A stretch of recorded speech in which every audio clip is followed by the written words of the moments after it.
Now, from WBZ Sports, this is Burton Ernie Talk Football with Fauria. Hello, everyone, and welcome to Burton Ernie Talk Football with Fauria. I'm Steve Burton alongside Ernie Adams and Christian Fauria. A very disappointing loss on Sunday, but more disappointing, guys, their turnovers. The Patriots beat themselves over and over and over again, Ernie Adams. How do you hold on to the football? How in the world do they have that many turnovers in a football game? Well, disappointing, that doesn't even begin to express it, because when you run a play on offense, objective number one has to be to end the play with possession of the football. Very important. Well, it is. Unless you score. Unless you score. But in the play with the possession of football. So rule number one, possess the ball. Right, and we talk all the time, ball security. You saw why on Sunday. It's not just talk. When you don't have ball security, it's a disaster, and everybody knows it. Okay, so, I mean, I would like to give the Steelers a little bit of credit for doing their job correctly, because we're on the crappy end of this stick right now, because we're saying, hey, you got to hold on to the football. But listen, the Steelers were pursuing. They were sacking him. They were sacking Drake May. They punched the ball out, and they took advantage of poor ball handling, and they tackled. And you give them credit. Because in the end, they are just they're hunting for this ball, especially now that they know that it's available. It was a fumble fest, okay? And what do you do with Ramondre Stevenson, who fumbles the football? Yeah, Coach Ernie, what do you do with? Number one, Steve. When you're high school coach, how did he teach you to carry the football? High and tight. High and tight. High and tight. High and tight. And I promise you, low and loose doesn't work. You want to know what the problem is? Just take a look at this morning's Boston Globe sports page right up the top. There's a picture of one of the fumbles, and there's the ball. It's kind of low and loose. That doesn't work. It's not going to work, ever. And, how do you fix it? Yeah, how do you fix it? Did you ever have a player? Well, we did. One of my absolute favorite people, who's now in the Patriots Hall of Fame. Had a fumbling issue? Kevin Falk. You were there. And, and he... I remember. Are you serious? He was... And he worked on it. And you know what? I think I'm right in saying the last 5 years of his career, he didn't lose a fumble. You can improve it, but you got to get the ball high and tight. If it's low and loose, it's not going to work, ever. Okay, so that's the technical aspect of it, Ernie. Now, you're the coach. What do you do with the player? Do you bench him? Do you punish him? Like, what do you do with him based on his performance? Okay, I think number one, of course, is as a coach, you try to help him get better, get this problem solved. How? How? Because you know what I think it is? Like, you could tell him to hold the ball. Okay. It may be between the ears. How do you help him between the ears? When he walks in the building in the morning, he gets a football. As soon as you're going to hand it to him? I'm going to hand it to him. He's going to be, because everybody walking around the building is going to be trying to knock it off him. So practice it even when you're not on the When you're not on the field. We go out, you do the gauntlet drill at practice. You have ball security drills at practice, because if you don't get it, you've got a good player, but if you don't get this straightened out, you really can't put him in the game. But it's not only Falk. Drake May. Well, Drake May. Quarterbacks are another issue. Look, you can't be running around with a football like it's a loaf of bread. You need, and that's one thing. I'll mention his name again. You look at Tom in the pocket. He knew when to get, when to get the ball on the control. If you look, the football, it's a very oddly shaped ball. It's not that easy to handle. And if you're doing it wrong, somebody hits you, it's going to come loose. The aspect, we were arguing about this over the weekend about Drake May. He still hasn't played a full season. So technically, to me, he's still a rookie until after the third game of his second year, which he hasn't done yet.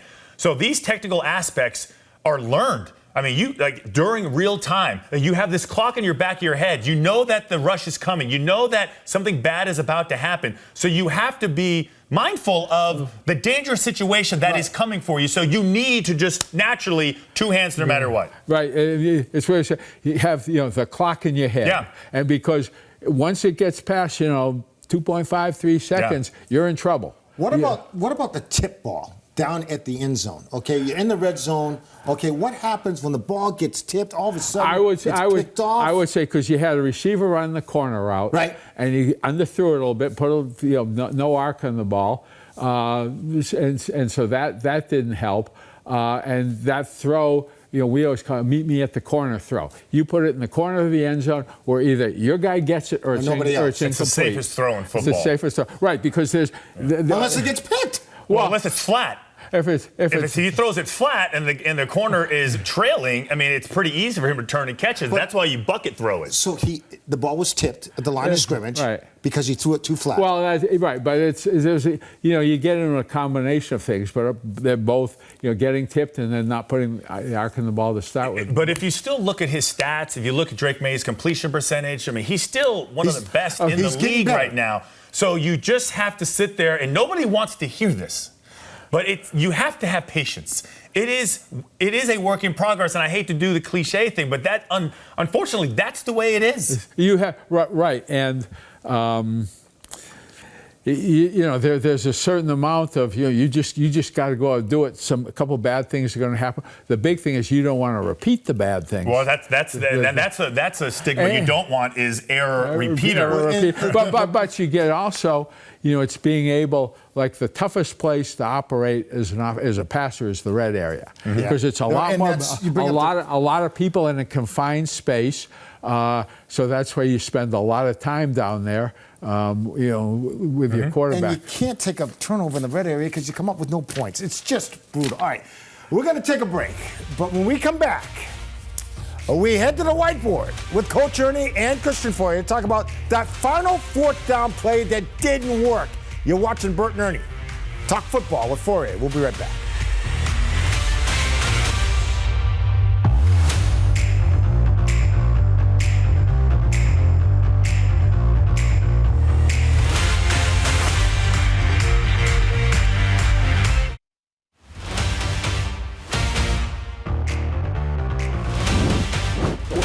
Is that designed for you to get to the sticks, or is that designed to go before and make a play? It was a play. It wasn't designed for anything. It was just. Did you think you were at the first down area, or you didn't know where you were? Yeah, I was somewhere by it. I know I was somewhere by it because we only had 2 yards. So you knew you probably had to make a play, I'm guessing, after you caught the ball. Fact. All right, it's Pacers receiver, Pop Douglas. He was somewhere by it. It was really 4th and 1, 4th and a long one. It didn't work. Okay, Ernie Adams, Christian Fauria, let's go to the board, Ernie, because right now we want to figure out why that play didn't work. Yeah. You can't be somewhere by it. You got to be beyond it. Right. But go ahead. And just for the record, there's never a play that was called in the huddle said, this is our get the first down play. It's pretty much understood that the play is to get a first down. Yes. Or a touchdown. All right, go ahead. Although there are times, and you remember, we had a place we call sticks. Just a little bit of a reminder, we're running the play a little past to the sticks. To the sticks. Yeah. Okay. So this play is like a multi-layered onion. There's a lot to peel back. Well, peel it back. Let's go. That's what we hear. This is a serious football show. Okay. I hope it doesn't smell as bad as a peeled onion. Okay. So this is. But I'm very positive the Patriots, because Josh, my good friend Josh, the coordinator, this has been 65 Y-hook at the Patriots since you were playing. Yep. I said 65 Y-hook. You knew exactly what I was talking about. Yep. It's also Y-stick in other offenses, right? Right. This is an NFL staple, which, if you remember, it's exactly this with Henry over here. It's exactly the same play we dissected against a different defense against when they played the Raiders. Okay. The same play. All right, so let's just take it. Number one, this outside receiver is supposed to be always, when we put the play in with Josh, a big split, which is at 4 yards outside the numbers. I say that doesn't look like 4 yards. It's not to scale. This is not to scale. But the point is he's too close, right? Well, I would say look at he's more like about 2.5 yards. That's my point. And you know what? Where some people look at football and they see mayhem and chaos, we see nuance and detail here. And for you, a big split is a big split. Now, Why do you want so much space? Because what you don't want for receivers is to have two of them packed in like you are. Right? You want them spread out. I want room. You want room. This is no different than basketball. Spread the floor, right? Okay. You don't have two people like you two right now. That would not be good distribution for receivers. Be in trouble. So you want this guy out at least 4 yards outside the so numbers. put him where he should be. Oh, well, okay. No, he's fine No, for now. just- yeah. We're messing up our board. But you want him out of there, so we're creating space. Okay. Okay. This is what we call a bus ticket. Just go. He's got a bus ticket. Get out of town. Can I tell you what I've heard it being called? Yeah. It's been called a SFN, What's which that? means sprint for nothing. That's a very. I was But it's good a at bus that ticket. one. It's a bus ticket. Yeah, bus same ticket thing. nowhere. Same concept. It's a clear out. Yeah. Sprint for nothing. Okay, so go ahead, but you keep going. create space. Yeah. Then we get in, and we got our two receivers, Diggs and Douglas over here, and you look at Douglas on this play. First big issue he had is they're in the shotgun, Right. and the ball hits the quarterback's hand Right. before he's even moved. So he's late That's already. a problem. He's late already. He's laid off the the play's ball. dead. Hold on. He's got to be going when the ball is snapped, not when it hits the quarterback's hands. That's right. Everybody. Hey, the one advantage the offense has is they know when the ball is going to be snapped. Now, as a receiver, you can't hear the quarterback, but you are looking at the football and you're ready to trigger as soon as it moves. You're going because you know what? All these people are moving. These guys in red, they're all moving. All right, we got about a minute left. So show us what happens. Okay, so he's laid off the ball. He's supposed to on 65 hook, and the Steelers had a little bit of a roll, right? But he's supposed to be 3 yards deep when he runs that. He's not 3. Yeah, you got the look on your face. Yeah, it's 4th and 1. Get 3 yards. Get 3 yards. Get 2 yards. But give me more than 1 yard. Right. That's all I'm saying. Right. But you also have, look, pre-snap. Here's your nickel. Yeah. And he's cheating in. Well, he's inside the third receiver when the ball is snapped. Okay. So which is this is a chance. This is a great place to use the double cadence. Draw off sides. Blue 80, well, more just to see what they're doing. Okay. Blue 80. Get them to move. Okay, I see where they're coming. Now you go back. Now you can adjust the protection. Okay. A lot of teams have what they will call a bang it call. So the corner will be out on the nickel, the guard will be here, and the center will be here to take care of that. So what happens on the throw here? And on the happens? throw. Okay. So on the throw, I just tell you, I hate backing out for quarterbacks. Yeah. So when Drake is throwing the ball, his left foot is behind his right foot, kind of throwing it like that. The ball is a little bit off target, so Douglas actually had to jump this way to get it.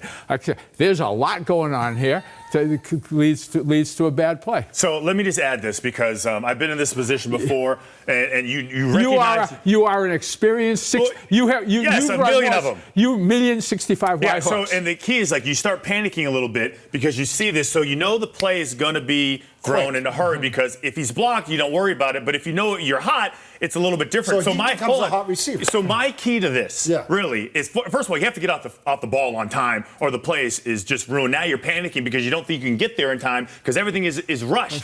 The key to this play is to be in a hurry but not rush, right? Because you have to get your yardage, you have to get the distance, and then the number one thing is just turn around and sit there. Let him get you the ball, right? So when you catch it, if you do get hit, you got the first down, right? You can't come back to the ball. You can't go sideways to the ball. Well, they all have time to get you. So what happened here was the guy who made the big play on this was the corner.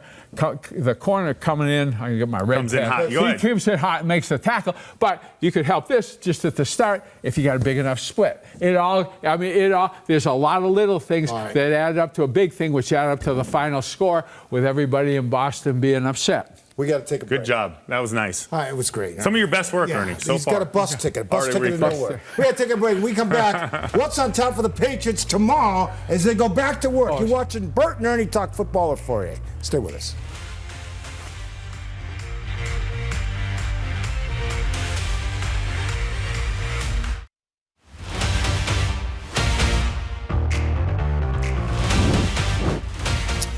Welcome back to Burton Ernie Talk Football for you. We're talking schedule on a Wednesday, Ernie. We're back here at the board, and let's run it down. What they have to do after a loss. Yeah. Now, you got to get up early in the morning, right? Yeah. Ernie? So last week we talked about the schedule for practice. Right. What we're talking about right now, what is a day like tomorrow for the Patriots and practically every other NFL player on a Wednesday after a game? Well, there may be a few minutes here, few minutes there difference, but this is pretty standard. So, and this is the way we did it here with Coach Belichick at the Patriots. So basically at 6 a.m. tomorrow morning, players who have mandatory treatment have to be there. And a mandatory treatment is if you have something wrong, that prohibited you from playing in every play in the game or every snap in practice. My ankle's bothering me, Coach. I can't do the punt team. You got to be in here at 6 o'clock in the morning getting treatment on it. Did you make those treatments? Well, yeah. Well, of course, I was there earlier than that. But or you have to check in and confirm that you're fine. Right. But and if you're fine, that means you're 100% good to go for practice. You better be out there on the practice. Right. And you also have, so you've got to get that done. You have to. Your second lift done for the week, which you have a little bit of flexibility if you want to fit it in at lunchtime. Second lift, when's your first lift? Monday. Day after the game. Okay. Tuesday is your second. So lifting weights. Lifting weights, and then you're going to have, and I will say one thing, Ted Harper, he's the nutritionist.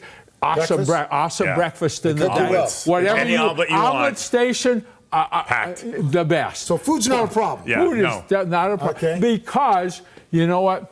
You have young players who may be living by themselves, don't know how to cook. You don't want them going scramble. You don't want your players eating at McDonald's. That's why you provide good meals for them, because nutrition is critical. Okay, so you get all that done. 8 o'clock, you got squad meeting. This is with the head coach. This is full team meeting? Full team, everybody in. And this is where the head coach gets what's important to him, how everybody should be looking at the week. Everything the head coach wants to communicate with the team, that's it. And if he needs to go over, he goes over. Yeah, because this is key, because once you break, and I know you're going to get to this, this is kind of how he wants you to approach the media and the messaging. Right? It's very important what not to say. He doesn't specifically say it, but you get the idea of how he wants to approach the game. Head coach, look, I'm not telling you what to say, but here's the way I would answer. But here's what to say. Yeah. Facing the media. Right. Okay. So that'll go typically about half an hour. Then you're going to go to your special teams meeting. Say it's Wednesday. This may be the day where you have kickoff and kickoff return, or punt and punt return teams work. So it'll be 15 minutes for each phase. And while it's special teams meeting, let's say you're going punt team, well, there's really no offensive lineman on the punt team. What are they doing? So they'll go have an offensive line meeting. Quarterbacks go to quarterback meetings. Everybody's got some kind of meeting. But this is where the special teams for the day gets covered. Then at 9 o'clock, he's through, and if he goes over, somebody will blow an air horn to let him know it's time for you to finish. I've seen long-winded special teams coaches. Offense, defense meetings at 9 o'clock. You'll start off, say, the whole offense together, where they can go another message, but any new plays, what's important this week, and then you may break up. From there, the O-line will go, the receivers will go. It's usually base install, first and second down runs. Your line coach will go over the run plays, and then your offensive coordinator will install the passing plays. We got about a minute left. Okay, and then you go walk through. This is go out on the field and actually walk through and do it.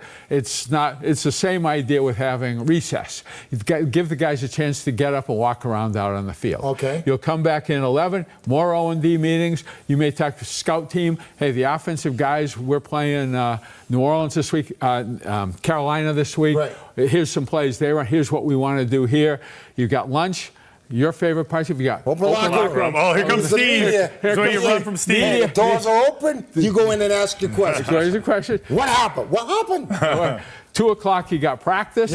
And then 4:30, you have some media availability, and treatment again. Plus, you're also going to watch practice film with the coaches. And the media cannot watch practice. No. 15 minutes, right? You're there to watch the dog and pony show at the stretch slide. Then when the players who need, some guys, they need to really be with a trainer. When you leave, they go with the trainer. I mean, that's all right. Good stuff. Day in the life on a Wednesday. On a Wednesday. So bottom line is, players are getting out of there, 5:30, 6 o'clock. The lazy ones. The lazy ones are leaving at 4:30. All right. We'll be back as we look ahead. Burton Ernie talk football for you. We got a lot more to talk about. Patriots taking on the Panthers coming up on Sunday. We'll be right back.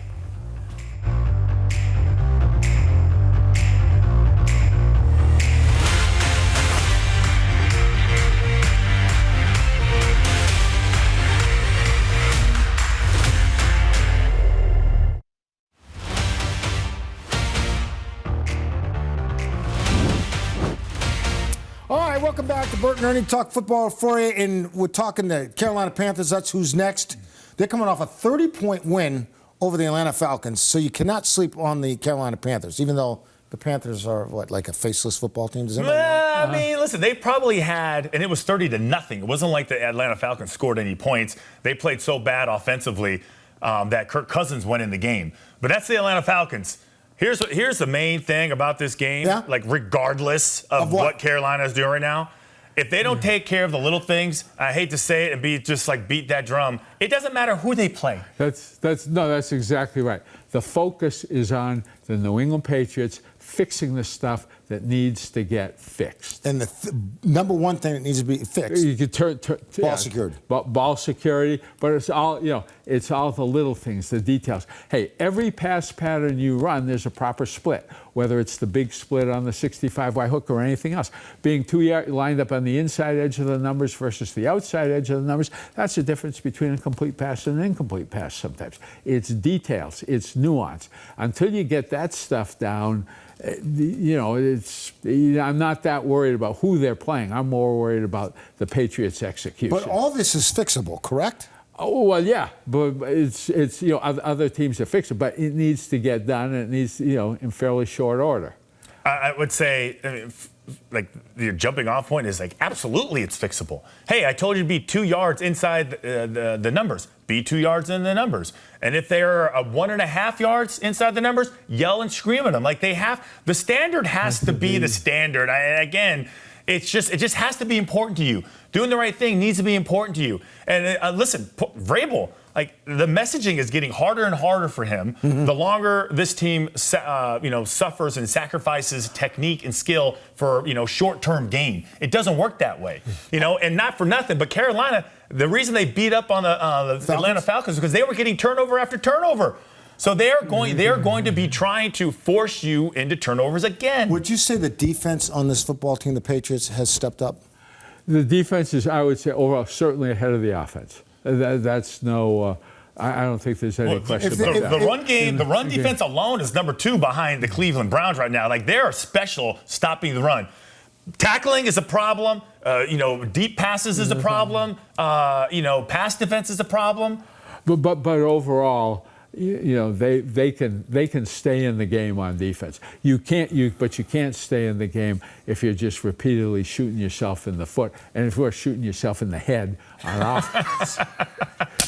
That being he broke the stick. We're gonna say goodbye. Let's go do it for this edition of Burton Ernie Talk Football with Fauria. We're here every Tuesday night at 9 o'clock on TV 38, and you can find us streaming on the CBS News Boston and our YouTube channel as well. For Ernie Adams and Christopher Fauria, I'm Steve Burton. We'll see you back here next week, everybody.